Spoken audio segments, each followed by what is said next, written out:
Bismillahirrahmanirrahim. Assalamualaikum warahmatullahi wabarakatuh. Penyebab NMAX mogok. Ini di depan saya ada NMAX mogok, Yamaha NMAX ya. Kita starter, dia tidak bisa, padahal standarnya ini udah ke atas. Dan klakson pun mati, lampu sen tidak berfungsi kanan kiri.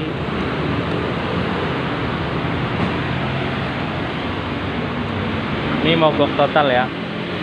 Tenang aja teman-teman mekanik, jangan khawatir untuk pecinta Yamaha NMAX.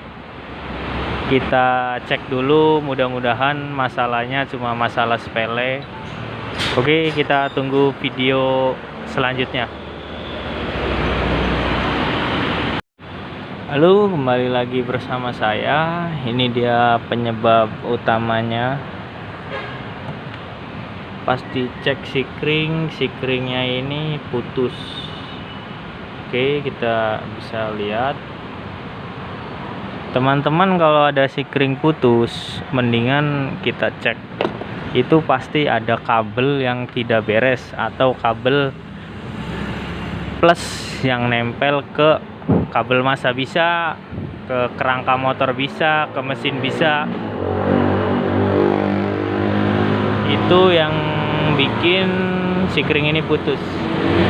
Ini permasalahannya juga cukup sepele ya teman-teman. Permasalahannya ini,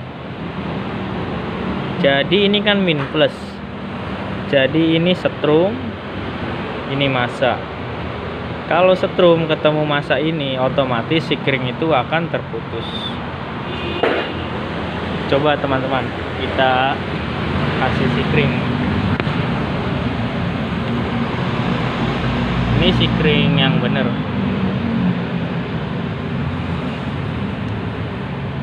Oke, kita pasang. Ini kita usahakan jangan menempel dulu ya. Oke, kita coba.